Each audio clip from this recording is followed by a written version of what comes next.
Here's a bit of a downer for you. I got them all. It happens at the start of the year. Thinking about filling my wardrobe and parting with gear. I got them all. Hey you, welcome back. Or if you're new here, welcome in.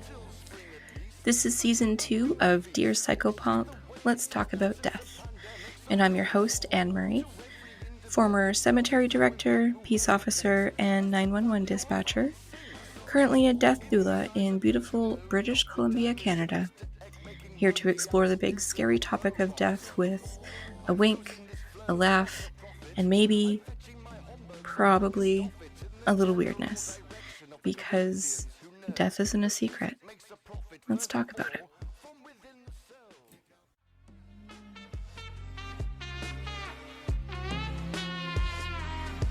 Kick out the moles.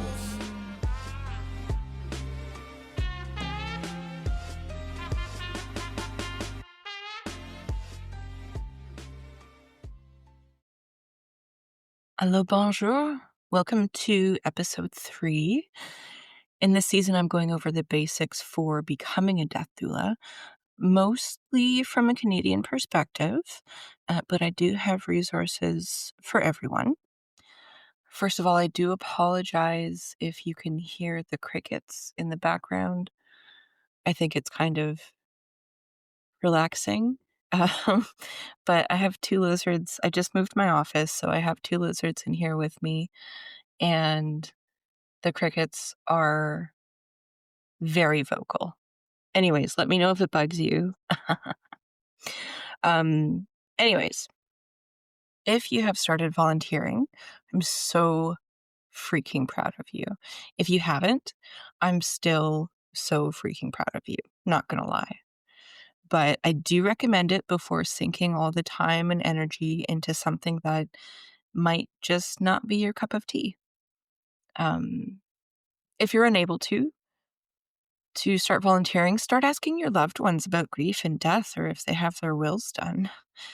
I'd like to remind people on their birthdays to update their wills. You know, the fun starts here.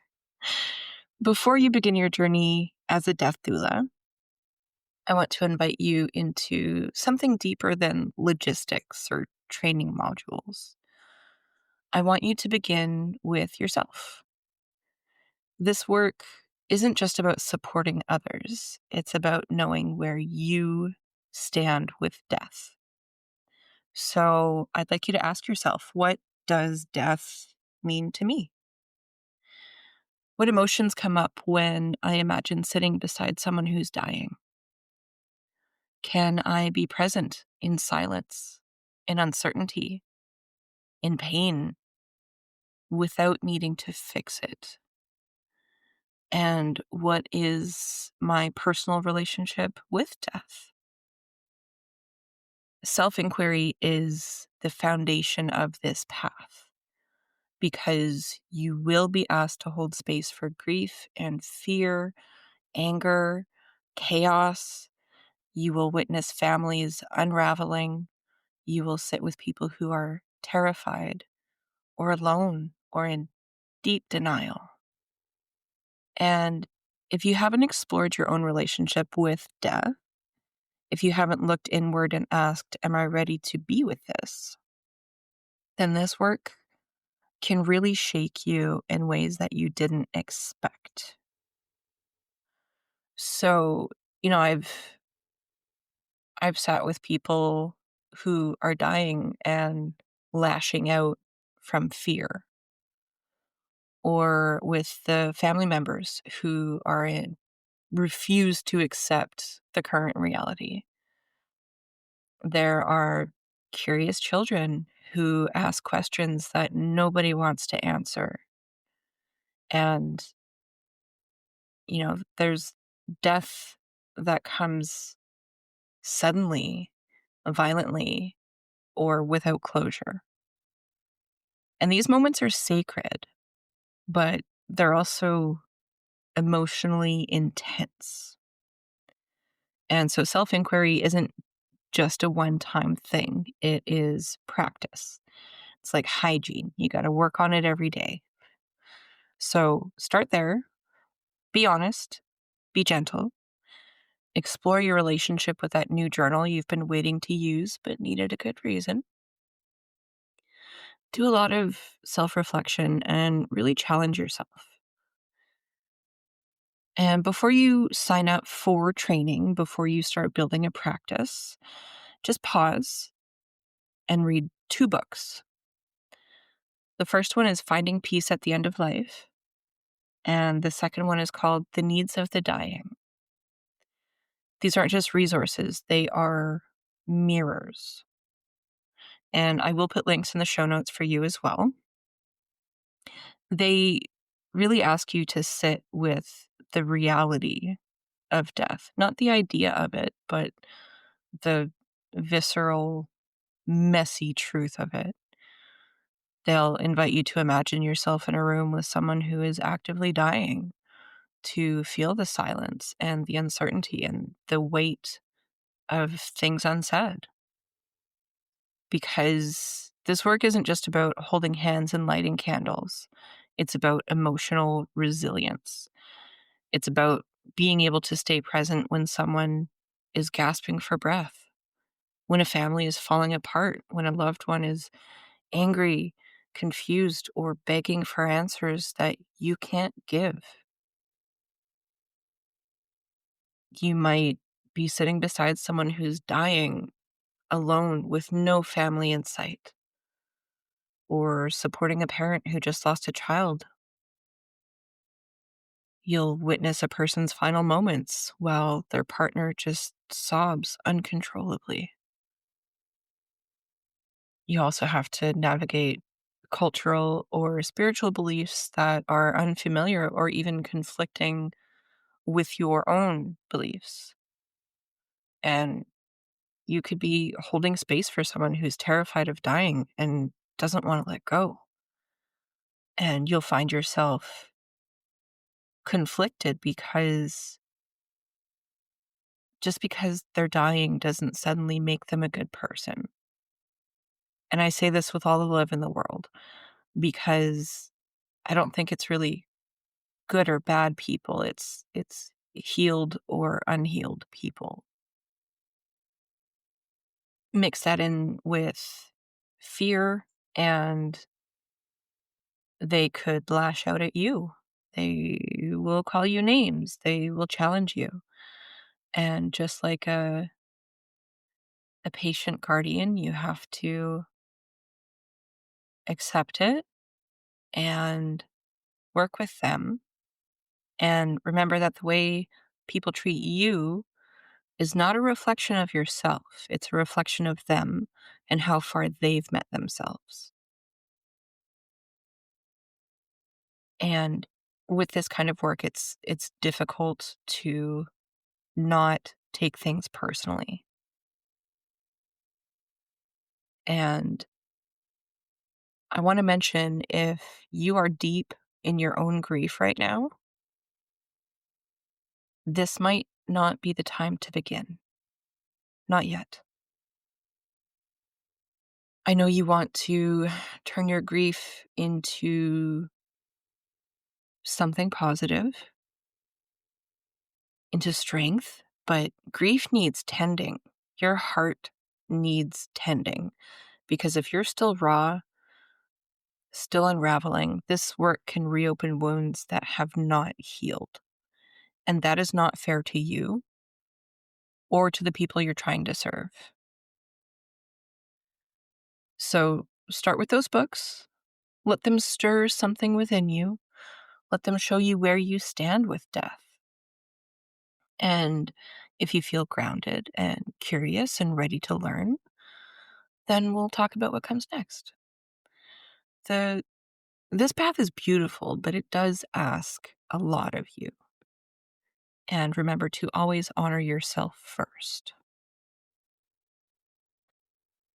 So, my unpopular opinion about the abundant amount of end of life doula courses is that the people who say you'll be super officially certified and accredited, no, not yet at least, not until end of life doulas are a recognized and regulated profession. A death doula on their own is a non-medical companion and advocate. There are no educational prerequisites. That being said, what's your niche? What modalities are you leaning heavier towards? The emotional aspects, the practical support, what unique skills and knowledge do you have that you can use? If you have a medical background and want to add in some death doula work, be sure to double check for things like conflict of interest, personal information protection, what you can and cannot do with the client physically when you're acting solely as a doula, things like that. Cover your butt, always. If you've looked it up online already, there are so many courses out there. But with not being regulated, that means neither are the courses. So keep that in mind. In Canada, we have the End of Life Doula Association of Canada that is highly respected and just such a beautiful community to be a part of. And they actually vet the doulas listed in their directory with some, what I think are wonderful requirements that show you're walking the walk and aiming true. As of this airing, you're not required to be a member of any association to be a death doula in Canada. Now, based out of the good old US of A, there is a wonderful International End of Life Doula Association, which is similar, where to become a member, you have to agree in writing that you'll maintain the scope of practice and code of ethics and whatnot. And they do have online programs available as well. So the average course is going to take around 30 to 40 hours, with some being more or less comprehensive, and will cost anywhere from about $200 to $900. That's Canadian. Sorry, I don't know the current conversion rate of freedom units. So be sure to check out a few and see which one works best for you. The course that I took did not include anything about starting a business, which is what I wanted to do.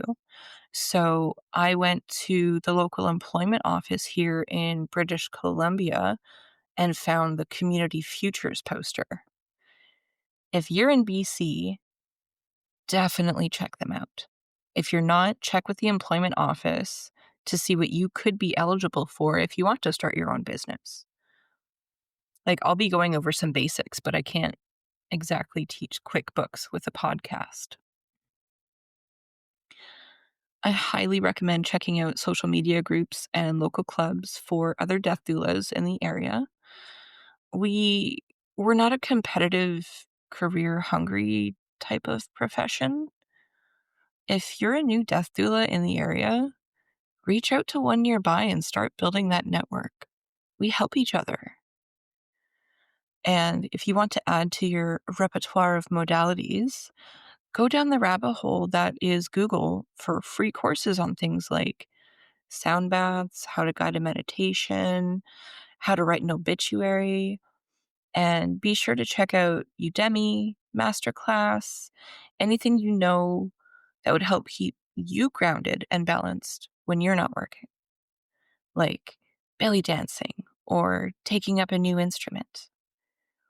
And if you're on the Instagram, there are so many delightfully morbid and amazing accounts centered around death and grief. And they are normalizing talking about death, which basically is the death doula credo. Thou shalt talk about death as if it were normal, because it is. And with that, I'll end it here. Stay tuned for the next episode where we go over the history of our profession and the biggest question of all: what should you pack in your doula bag? Thanks for being here. Thanks for letting me be here. If you liked this episode, please like, share, comment, follow. You can find me online at dearpsychopomp.com or email me at contact@dearpsychopomp.com.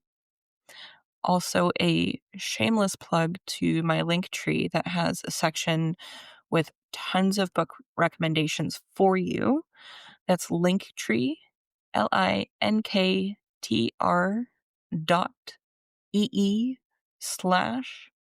Psychopomp. And as always, I hope you die happy and fulfilled.